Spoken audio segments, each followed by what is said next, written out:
Hello student, कैसे हैं आप सब। एक बार पुनः आप सभी का आपके अपने चैनल सी कोचिंग क्लासेस पर स्वागत है। क्लास 12 फिजिक्स चैप्टर 3 के जो भी क्वेश्चन बैंक यहाँ पे सोल्यूशन है करा रहा हूँ, वीडियो को अंत तक देखना, सभी प्रश्नों को तैयार कर लेना। और हाँ स्टूडेंट, मैं आपको बताना चाहूँगा कि जो लॉन्ग टाइप के क्वेश्चन है, बहुत बड़े बड़े क्वेश्चन है, उनका वीडियो आप प्लेलिस्ट में आराम से पा जाएंगे। वहाँ से आप विजिट कर लो और अच्छे से पढ़ाई करो, ठीक है। वहाँ पे आप समझ भी पाओगे। यदि आप उत्तर बस पा जाओगे तो कुछ नहीं होने वाला, जब तक आप समझोगे नहीं। तो सभी प्रश्नों को बखूबी से समझें, है ना। इतना मत सोचिएगा कि केवल उत्तर लिख लेने से कुछ होता है, आप लोगों को समझना जरूरी है। तो चलिए देखते हैं, बहुविकल्पी प्रश्न है। पहला क्वेश्चन है आपका, किसी चालक में विद्युत प्रवाह होता है तो किसके कारण होता है? मुक्त इलेक्ट्रॉनों के कारण होता है। मुक्त इलेक्ट्रॉनों का प्रवाह होगा तभी विद्युत धारा का प्रवाह होगा। अति चालक पदार्थ की चालकता कितनी होती है? तो अनंत होती है। 4 ऑप्शन रहेगा। दो प्रतिरोधों के श्रेणी क्रम में संयोजन में प्रत्येक प्रतिरोध समान होता है। क्या समान होता है? तो धारा समान होता है। आगे देखिए, एक तार को खींचकर उसकी लंबाई की 2 गुना करने पर उसका प्रतिरोध कितना होगा? तो 4 गुना हो जाता है। 5वां क्वेश्चन है आपका, ओमी प्रतिरोध कितना? ओमी प्रतिरोध जो होता है स्टूडेंट, वो तांबे का तार का बना होता है। विद्युत धारा का SI मात्रक, तो विद्युत धारा का 6ठा नंबर है, एम्पियर होता है SI मात्रक। इसके बाद अतिरिक्त स्थान की पूर्ति कीजिए। विभव प्रवणता का मात्रक होता है वोल्ट प्रति मीटर। कितना होता है? वोल्ट प्रति मीटर। आगे देखें, विभवमापी को संतुलित स्थिति में इसका प्रतिरोध कितना होता है? तो यहाँ पर क्वेश्चन नंबर आपका सेकंड है, इसका प्रतिरोध अनंत होता है। ठीक, चलिए आगे देखिए स्टूडेंट, किरचॉफ का प्रथम नियम आवेश संरक्षण के सिद्धांत पर आधारित है। करेक्ट आंसर क्या हो जाएगा? आवेश संरक्षण के सिद्धांत पर आधारित है किरचॉफ का प्रथम नियम। किरचॉफ का द्वितीय नियम ऊर्जा संरक्षण पर आधारित है। ठीक है, व्हिट जो मीटर सेतु है, व्हिट स्टोन सेतु के सिद्धांत पर आधारित है, यह काम करता है। विद्युत धारा एक अदिश राशि है। कौन सी राशि? अदिश राशि। और विद्युत धारा घनत्व तो एक सदिश राशि है। चलिए आगे चलते हैं क्वेश्चन पर। तो क्वेश्चन है स्टूडेंट, ओम का नियम लिख करके, ओम का नियम लिखना है और इसकी शर्तें बताना है। ठीक है, हालांकि इन पर वीडियो मैं बहुत स्पेशल तरीके से बनाया हूं स्टूडेंट, आप लोगों को मिल जाएगा प्लेलिस्ट में। आप लोग प्लीज एक बार उन वीडियो को जरूर देख लेना। तो ओम का नियम देखिए, इस नियम के अनुसार यदि किसी चालक के भौतिक अवस्था में परिवर्तन ना हो तो उसमें बहने वाली धारा उसके सिरों पर आरोपित विभवांतर के समानुपाती होता है। यानी कोई चालक है, उसके भौतिक अवस्था में जैसे ताप, उसकी चालकता, उसकी लंबाई में परिवर्तन ना हो तो स्टूडेंट उसमें जो बहने वाली धारा है उसके सिरों पर आरोपित विभवांतर के समानुपाती होता है। मतलब जो स्टूडेंट धारा है, जितना ज़्यादा विभवांतर आरोपित यानी वोल्ट लगाया जाएगा, उतना वहाँ पे आई का मान होगा। इसीलिए यदि चालक के सिरों पर विभवांतर V और धारा I हो तो V प्रोपोर्शनल I, V बराबर RI। तो ये देख सकते हैं, जहां R एक समानुपाती नियतांक, जब भी हम समानुपाती हटाते हैं तो R एक नियतांक लगा देते हैं। तो R एक क्या है? यहाँ पे नियतांक है। ठीक है, यानी चालक का प्रतिरोध R बराबर V बटे I हो जाएगा। इतना क्लियर। अब ओम के नियम की शर्तें, यहाँ पर मैं स्टूडेंट शार्ट तरीके से समझा रहा हूँ, आपको केवल यहाँ पे उत्तर प्रोवाइड करा रहा हूँ।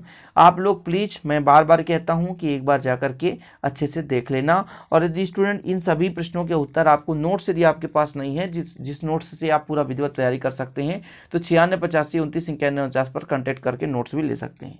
तो नियम देख लीजिए, यह नियम केवल धात्विक चालकों के लिए लागू होता है। दूसरा है, यह नियम केवल तभी लागू होता है जब चालक का ताप नियत रहता है। इसके बाद क्वेश्चन है स्टूडेंट, विद्युत सेल किसे कहते हैं? सभी 2 अंक के क्वेश्चन है, तो 2 अंक के क्वेश्चन के लायक ही आपको उत्तर लिखना है। तो ऐसी युक्ति जो रासायनिक ऊर्जा को विद्युत ऊर्जा में बदलती है उसे हम विद्युत सेल कहते हैं।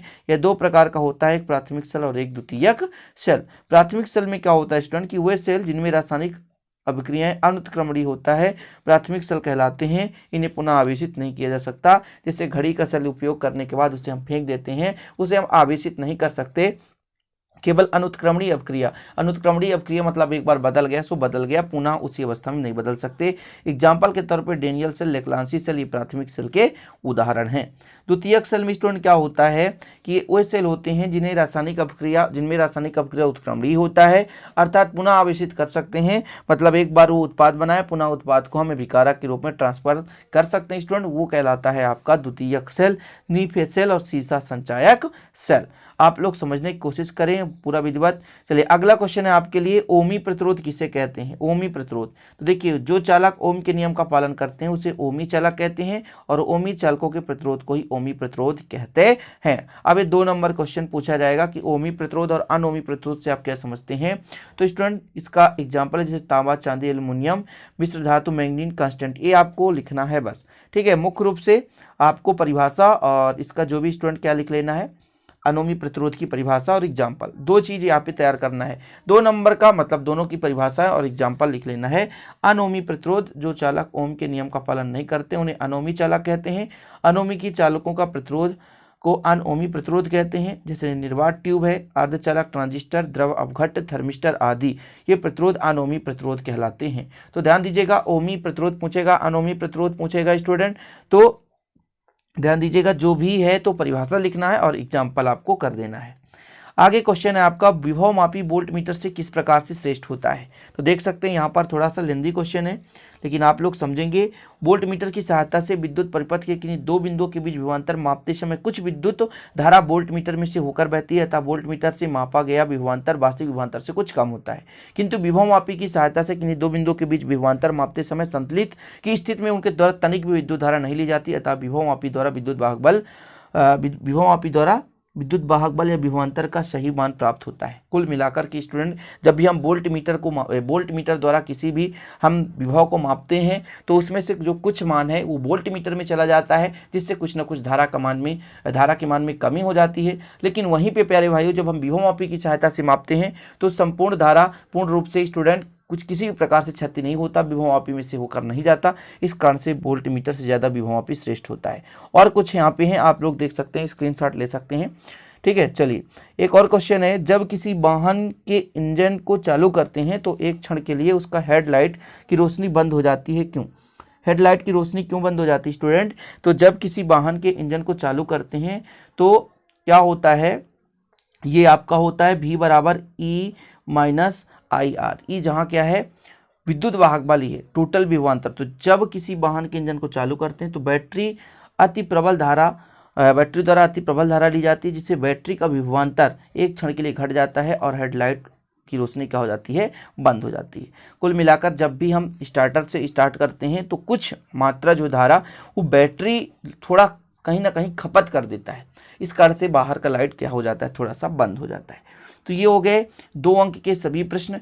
आप यदि कहोगे तो 3 अंक के प्रश्नों को भी समझा दूंगा, लेकिन प्यारे भाइयों जैसे 3 समांतर क्रम में जुड़े हुए प्रतिरोध हैं उनका तुल्य प्रतिरोध निकालो, 3 प्रतिरोधों का श्रेणी क्रम संयोजन इनका है, व्हीटस्टोन सेतु, मीटर सेतु सिद्धांत, ये सभी प्रश्न हैं जिनको आप लोग अच्छे से कर पाओगे। एक बार मैं आपसे कहूँगा कि प्लेलिस्ट विजिट कर लें, प्लेलिस्ट विजिट करने के बाद गारंटेड स्टूडेंट मैं आपसे कहूँगा कि आप लोग विधिवत वहाँ से तैयारी कर पाओगे, क्योंकि यदि अभी तक आप नोट्स भी नहीं लिए हैं तो मात्र 100 रुपये में परचेस करना पड़ता है। फिजिक्स का नोट्स ले लीजिए, सभी क्वेश्चन के आंसर वहाँ पे मिल जाएंगे, आप बखूबी के साथ तैयारी करेंगे और ऐसे भी क्वेश्चन वहाँ पे रहेंगे स्टूडेंट नोट्स में जो कि आपने तैयारी नहीं किया है।